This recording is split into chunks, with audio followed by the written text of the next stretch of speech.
thanks for joining us today. For those that aren't familiar, John and the Digital Stride crew do lots of lunch and learn. So this is our first for 2026. We're pretty excited. And we'll be coming up with more events every month. So keep an eye out for those. We got some friends from Give Local coming up, maybe some TV expertise, maybe some videography expertise. So lots of great things. But we're starting the year with something that probably not a lot of people think about, which is print, right? Digital's where the world is, but there's definitely a hope in the world for print. So that's what I'm here to talk about and kind of kick us off. And then John's going to finish out with the digital and how it all kind of works together in a beautiful way for marketing. So for those who don't know, I'm Jess Delp.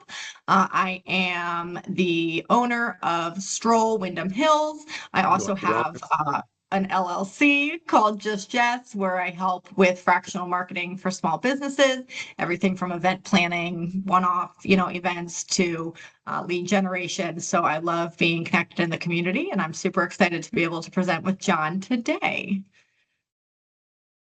Yes, Did thanks, you want to say anything about yourself, John? Sure, yeah. So I am the CEO and founder of Digital Stride. So we're a full service digital marketing agency. We work mainly with companies all throughout central Pennsylvania, but we also work with nationwide companies as well. We're excited to kind of kick off this year of lunch and learns. This has been something that we've done throughout last year, kind of started it, and it's been something that we really enjoyed. It seems like people get a decent amount of value out of it. So we'd love to have your feedback at the end for sure. And any comments or suggestions, we're always open to it. Otherwise, I'm going to turn it back over to Jess. So you can kind of go over her print side of things. And then at the end, we'll have a Q&A as well. So we'll save some time for that also. So back to you, Jess. All right, awesome. So again, I'm going to start a little bit with print marketing, right? Print is still available. Obviously, digital marketing isn't going anywhere, but print's been around forever. And believe it or not, it's still relevant. Print is something that we can, touch. It's something we have in front of us. It's something, we see every day, even when we're not thinking about it. And so there's a lot of great synergy between the digital world and the print world. And that's a way, that we can be thinking about our businesses in a different way to have those different touch points.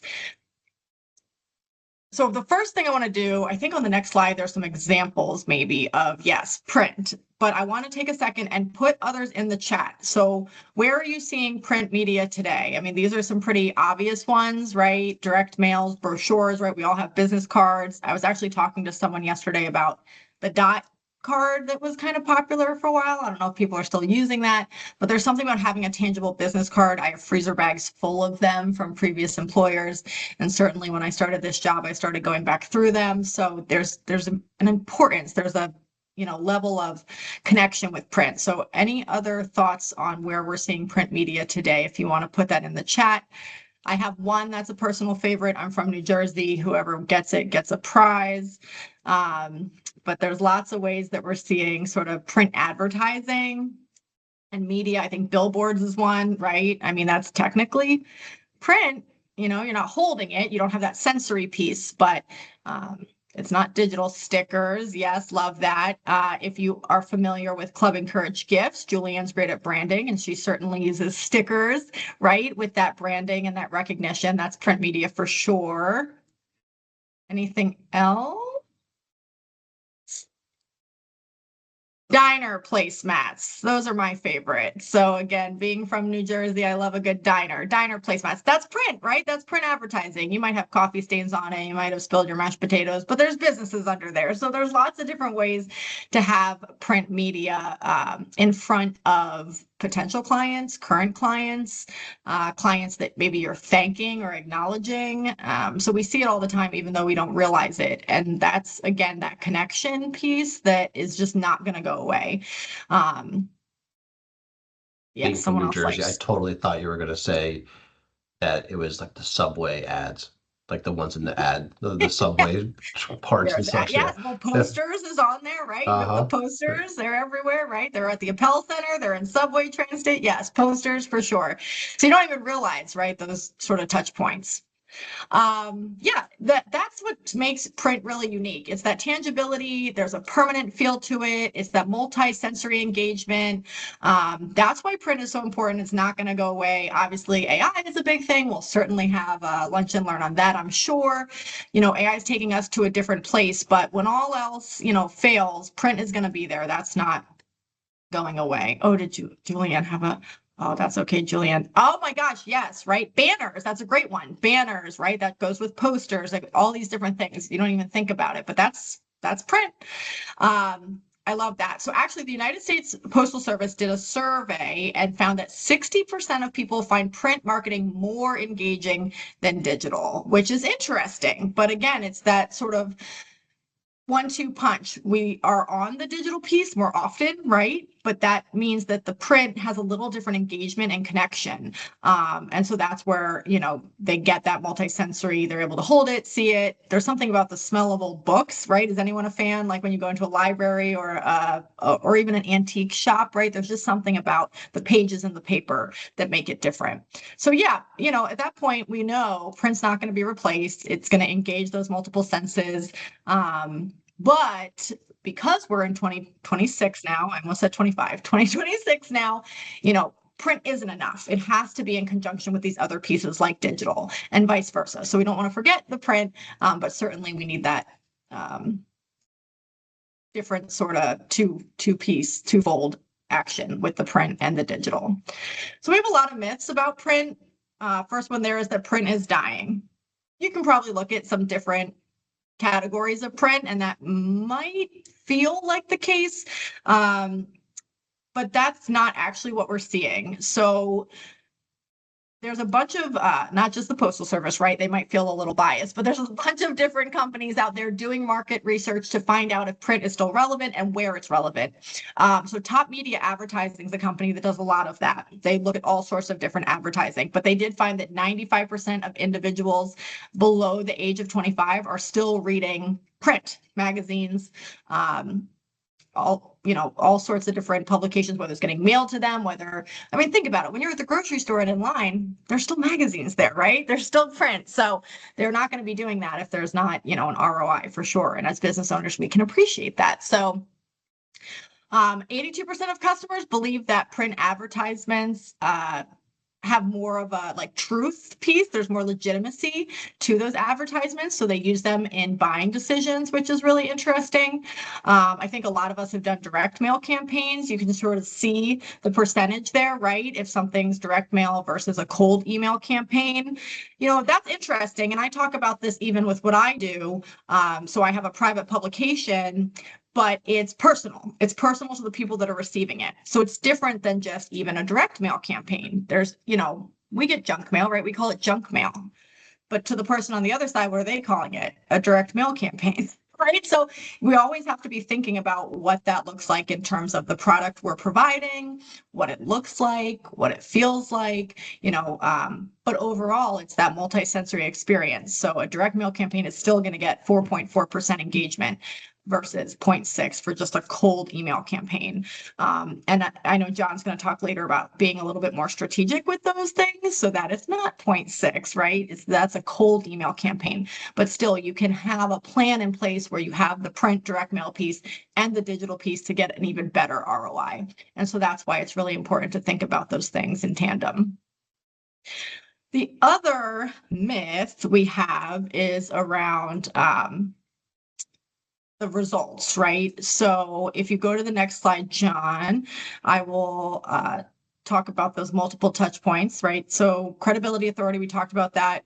Thoughtfulness, immediate interaction. It's very easy to delete an email or to X out of a box that pops up on your screen. It takes a little more thought to throw out a mail piece. I'll be honest, I do it all the time, even working in print, but you look at it. What is this? Does this feel like a scam? Is it spam, or is this something that's relevant to me? So it's giving you the second to think about it versus, don't tell John, but I had 3 different boxes pop up about a reminder for this event. And I just X'd out of them. Boop, boop, boop, boop, boop. No, I'm good. I'll be there at noon, right? It's so easy to just click out of something. So it's all about that stopping and pausing, and print is able to do that. Next slide, Jonathan.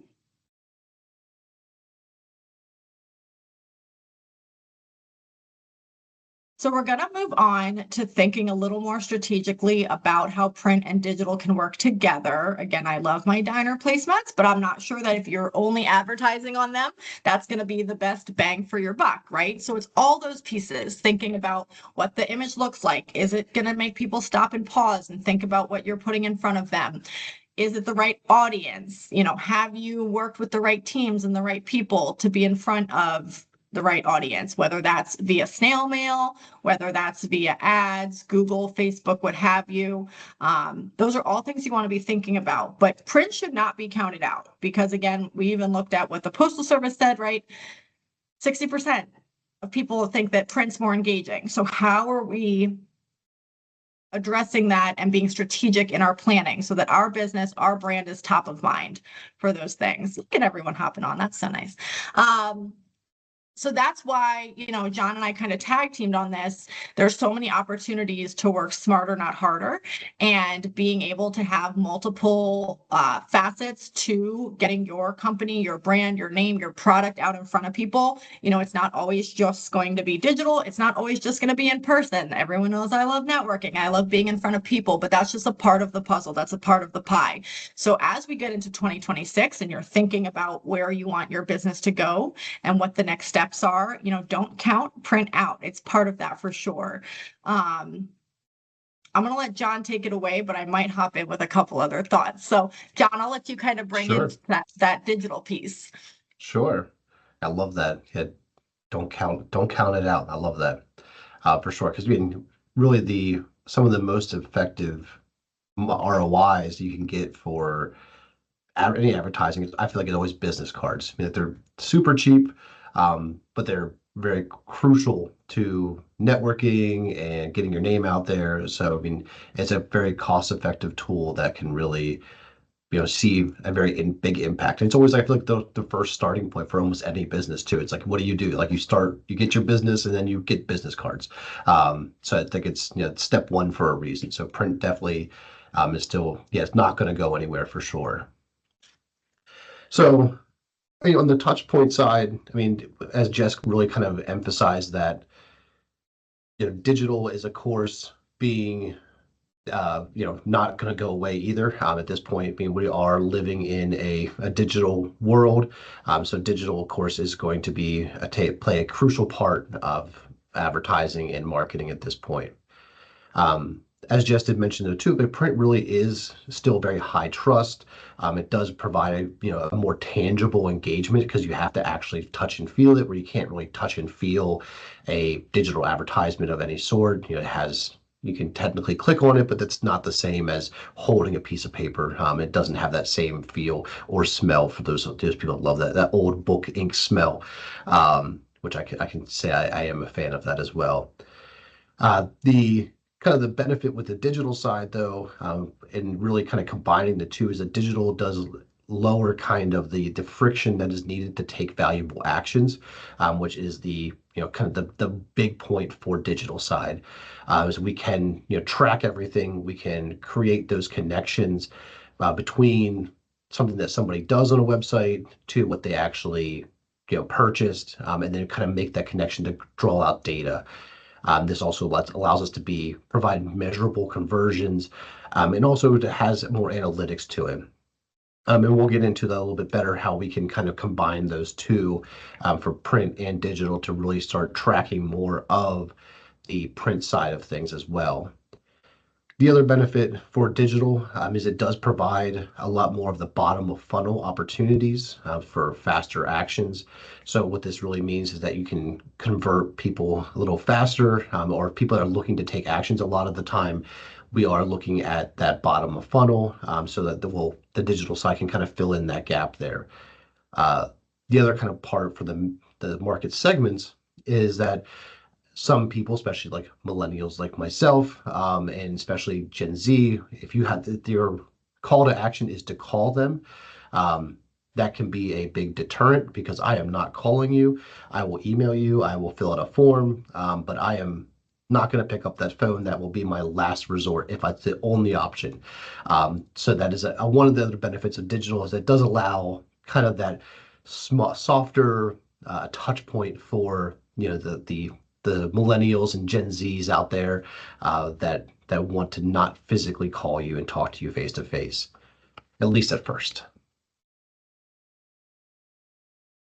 So talking about the kind of the funnel that I mentioned, I mean, really there's three steps to this funnel, and we go over this a lot. It's a very important point, I believe, in marketing as a whole.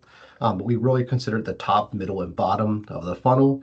So the top of funnel is really going to be building that brand awareness of the product or brand that you're selling. This is, I would say, probably one of the most crucial ones. It's also something that people don't like investing money into because it's harder to track the ROI here.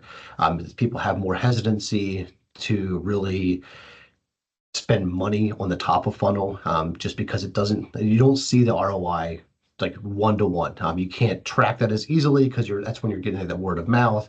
People are going out there seeing your ads, seeing your magazine placements, things like that, but you can't say for sure that that person came exactly from that magazine or that online advertisement. So it's a little bit fuzzier, which people don't like. Middle of the funnel is another one that kind of gets neglected a lot. This is really where people are starting to consider your brand. So whether or not, first the top one, top of funnel, we're just becoming aware of it. Middle of funnel then is really where we're starting to consider maybe your brand versus other brands, and really starting to get educated about maybe what you do, if you're doing something that's maybe a little more unique than others, or if you're kind of in a market that's very saturated, it may be really just kind of making those differentiations between you and your competitors. This is once again another crucial area, but a lot of times people do skip over this like kind of middle funnel educational piece that is really important. Most people really want to do this bottom one, which who doesn't, right? I mean, the bottom of funnel is where you make money. That's the conversions. That's going to be your sales. There's even like the post-sales action, so servicing people, helping them really stay engaged is going to all be part of that bottom of funnel. So of course, people like to focus a lot of the time there, where you make money. But really, these other two phases really do lead a lot to that, and that's really why like print and digital combined really make a good combination. So kind of breaking up some of the channels here. So yeah, the top of funnel really goes into like those are your brochures, your magazines, even like your business cards could be in this kind of top of funnel, just brand awareness, getting to be aware of that brand in some way, shape, or form.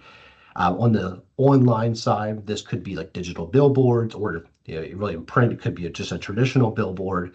And same with the click objective campaigns for the digital side. So ones that are focused on just driving traffic to a website. If you're just trying to get awareness, it's still something that's valuable, but it's not going to be creating a exact ROI immediately.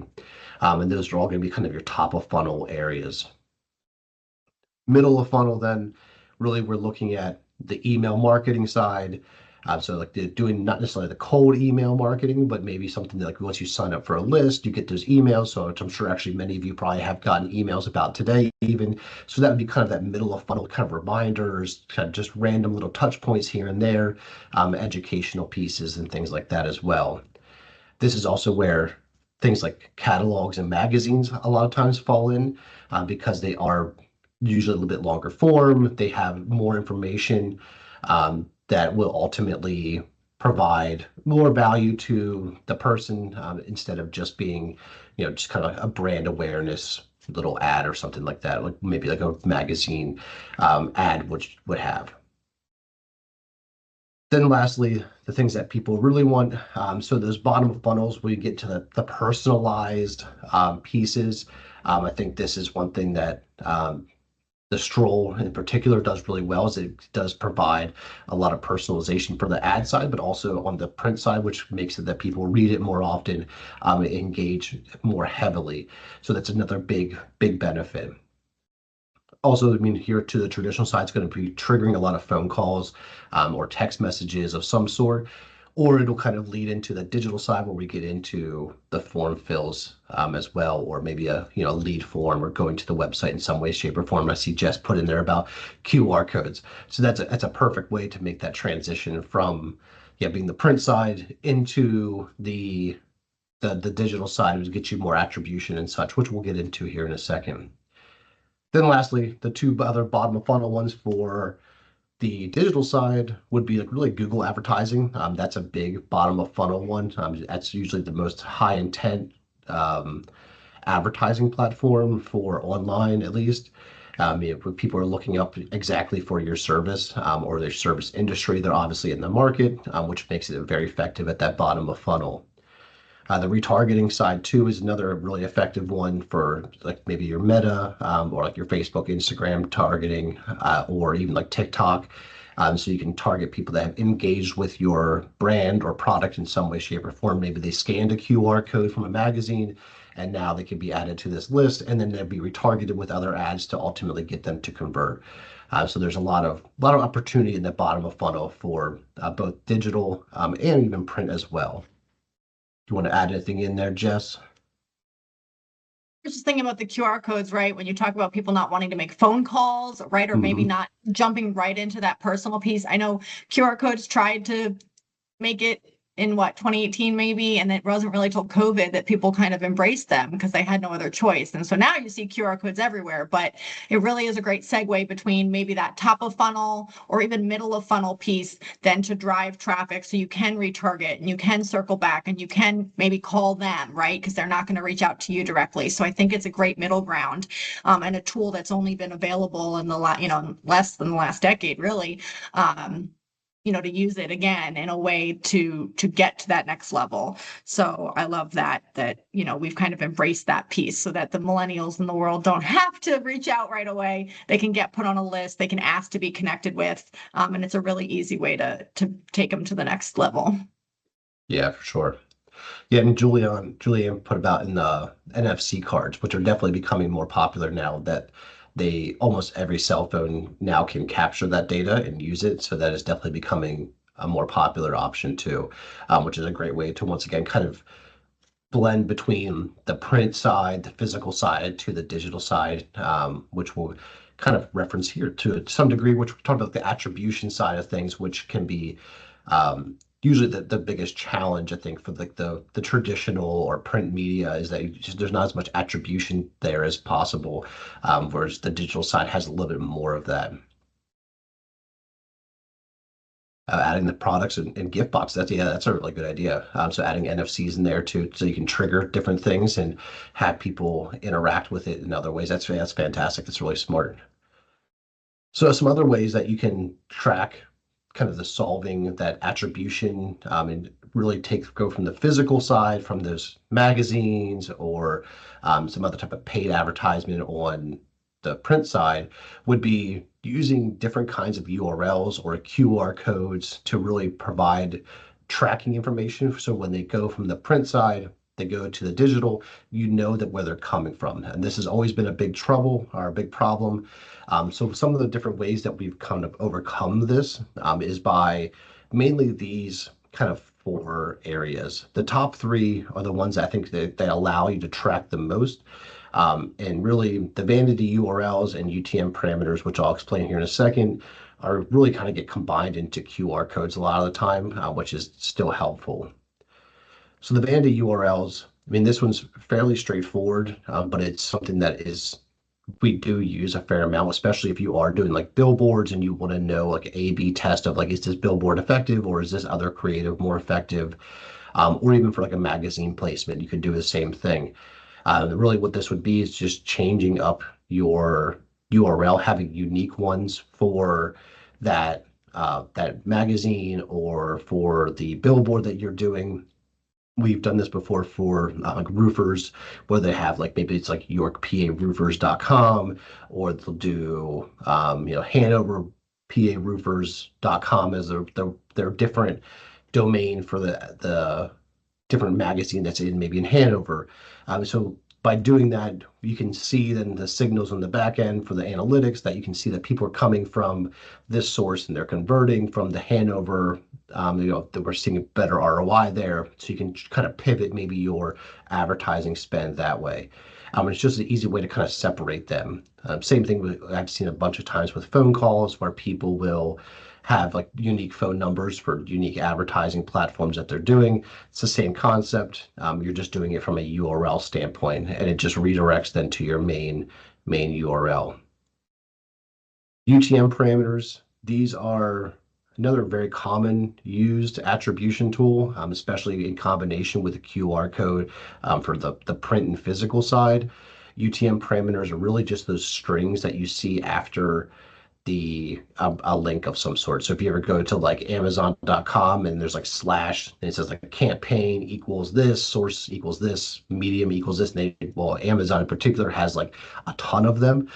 Really, what that's doing is tracking just different touch points and how you're interacting with it, whether or not you're logged in or did you come from Google, did you come from an email, well, which one was it? So that's really what those UTM parameters are really good for.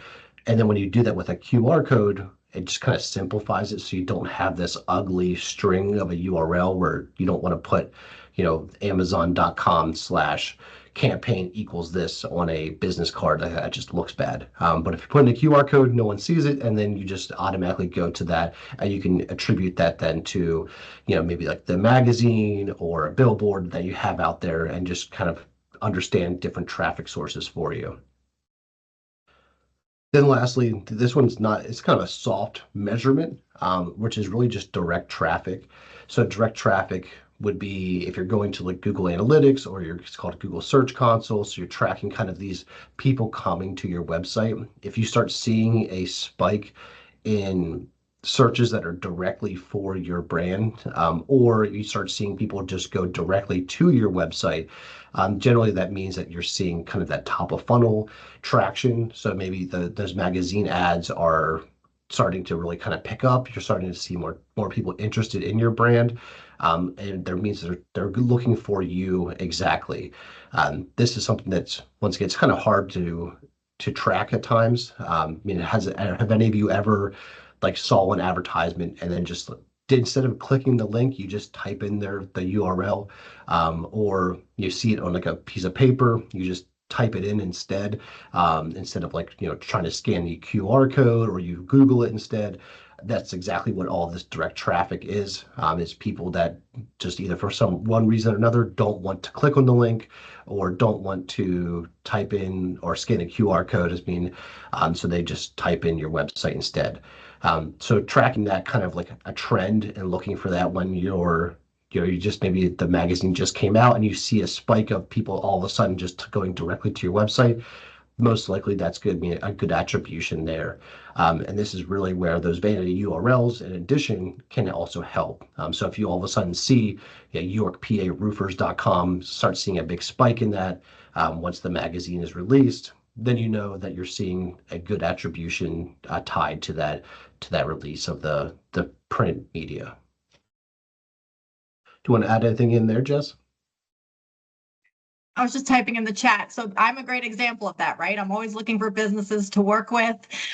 So I might be out on the road and I see a wrapped truck or a billboard. I'm like, oh, I got to look them up. But then I'm not scanning anything. I'm typically taking a photo if it's safe to do so, or waiting till I get home and, typing in the company name to look them up. So these days I'm the queen of direct traffic, but, it still leads to good connections. So there's nothing wrong with that. It's just, again, a little harder to track where it's coming from. Yes, exactly. And it still has, some type of attribution issue, which to some degree, but that's true amongst all of this. I mean, I've been in digital marketing for well over a decade and it's never been perfect. There's never been a time where you can account for 100% of traffic to a website and, 100% of leads are 100% source. There's always going to be kind of this people talk about things or they go to a random website that comes to this like it's almost impossible to track that 100% of the time. So yeah, kind of tracking those trends around things can always be a benefit for understanding, especially the print side. So last kind of little thing I'll kind of leave you with, and Jess will kind of go over some more practical tips as well. But really kind of want to cover these two main areas we refer to as kind of like a power couple between this print and the digital side of things. So the direct mail piece and email can be a really powerful tool if you're using them together. There's really, we see a good strategy between either sending an email heads up for something that you're sending out. So send it out maybe like 2 days prior, and then you receive a catalog in the mail. It's a good way to kind of just give them a heads up that it's coming. And once again, they don't have to even click on it. Just maybe see the email in there like, hey, you should see your catalog in 2 days or whatever day it's shipped out. Just to kind of get that initial engagement. And then also can increase the open rate as well. And also, you can do it after the fact too. So if you're sending out like those mailers to somebody, you can send up a follow-up email like, "Hey, did you see that email or see that mailer that I sent out to you? Feel free to reach out, connect with me in any way, shape, or form." Yes, yeah, definitely, Bruno. The more places you see it, the and the more types of advertising channels you use, the better off you are.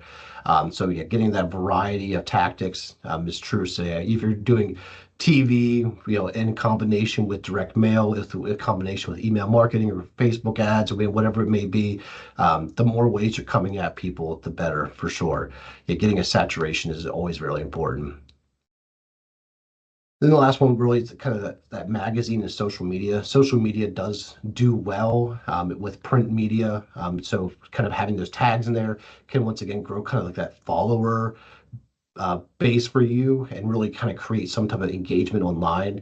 This is a good way that you can kind of at least get people a gentle way to engage with you instead of maybe going directly to your website. They can check out Facebook and then you can ultimately engage with them there and then bring them along to your website later. This is once again, it kind of muddies that tracking to some degree because you are kind of adding additional touch points, but it does still, ultimately we'll see a better lift as a whole. Yeah, yeah, Bruno nailed everything. Yeah, definitely murkies the attribution piece a bit, but it still definitely is effective. And that's why we kind of look at those like the general trends. So if you're seeing the direct traffic increase, you're seeing searches increase. I mean, ultimately that's what you want to see. But if we can attribute any of it better in some way, shape, or form, we always try to do so, which is why we still use those vanity links and UTM parameters to really track those things as much as possible. But it's never a foolproof plan, unfortunately. But utilizing these two in conjunction, I feel like they're really good ways of using print media as well as the digital media to really kind of leverage each other and ultimately create a better experience for your customer, but also good ways for you to kind of increase engagement as a whole and constantly kind of move your customers down the funnel to really get them to convert at the end. So now I'm going to pass it off to Jess, and she can kind of cover a few more tips, and then we'll open up to questions here in a few minutes. Yeah, awesome.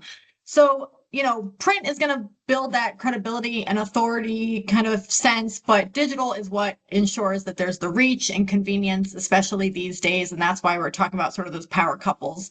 My friends at Top Media shared that integrating printed and digital advertising increases the effectiveness of the online marketing by 400%. So that's crazy. When I look at it, using print early in the buyer journey is usually a good idea, right? That's going to kind of build that awareness and trust. And then you're going to tag team with that digital component, whether it's a, vanity URL or a QR code or whatever might be more tangible for looking at actual results and data, which is what John does. That's again, thinking holistically, don't put all your eggs in one basket, right? And like David said, you're doing multiple different things to build your brand and to get in front of people. And that doesn't always mean you're going to have the best numbers to look at, but you'll be able to tell, right? There's other ways. I think they used to say, it took 7 touch points before someone would make a decision. And nowadays it's like 12. Someone told me 20. But because we're inundated so consistently and constantly with these different messages and images and pop-ups and all that, we just have to think a little bit differently about how we're approaching things. So again, just some tips to think about, linking the print to digital, finding ways so that, you're building the funnel appropriately and being able to track the ROI, but maybe not right off the bat, right? Maybe it is doing some print, but then having the QR code that drives it. The campaign, if you're not working with someone that can run a campaign, if that's not your forte, if you're not a graphic designer, if you don't have a parent company that provides those sort of things, find someone to work with. With Stroll, we do offer design services, and what we do is whatever's in the print publication, we convert to digital. So we're actually doing this exactly what we're talking about, this 1-2 punch. So the readers are seeing it in front of them, they're holding it, but then it's also viewable in a digital format. And it's not just as easy as copying and pasting the print image. There's things that need to be done, right? So that branding is viewable on a computer or a phone, right? That it's mobile responsive. So think about those things as you're building campaigns, as you're working on ads. And if you don't have an expert, find one, talk to people that know what they're doing. Yes, exactly. Yes, I do it, right? Although I will tell you, I have made a lot of purchases at 2 a.m. because of Instagram, and my husband's like, "What are you doing?" So it does work, but yeah, it's all those different pieces you want to think about. If you're not sure how to create a QR code or what's the best way to have those URLs or experiences built into what you're doing, find an expert, find a John, find someone, right, that can help, so that you're looking at all the funnels, that you have a strategic plan. And again, can it get a little fuzzy when we're looking at numbers? Sure, right? That's the attribution piece. But in the end, you're doing all the right things. You're showing up in the right places. You're being consistent. You're posting on LinkedIn all the time and tagging the right people like David, right? You're showing up at the networking events. All those pieces matter. But I think just today, it's a nice opportunity to remind you guys how the print and digital can work together and how it is very successful. Yes, definitely. I 100% agree. Yeah, digital and print definitely combined make a better experience for everybody, especially the print, bringing that tactile feel to everything really does go a big difference, especially if you even do something in addition to Julianne. I mean, she's the expert here with the gifting side of things. So we definitely seen a lot of, kind of combining all of those aspects together, or TV. I mean, there's so many different avenues you can go down that really increase the effectiveness of your marketing as a whole. So now I'm going to kind of plug our next Lunch and Learn, but then we'll open up to questions to whatever you may have. We'll allow everyone to unmute, and we'll open it up. But the next Lunch and Learn will actually be in office. We actually have a new office space, so hopefully depending on how many people we'll have, we'll be in our new office, which will be exciting. It'll be on February 11th, and this one will be with the Give Local York team. Talking about fundraising and how they can use technology really to increase your fundraising. So if you know nonprofit people, or you yourself or in the nonprofit realm, then we'd love to have you attend. Lunch is on us. It'll be, like I said, at our office. If you want to register, you can do so using the QR code here. Kind of talking about Exhibit QR codes. Yeah, exactly. You can scan that. Otherwise, we'll send out an email then throughout the time frame between now and then that you can sign up as well.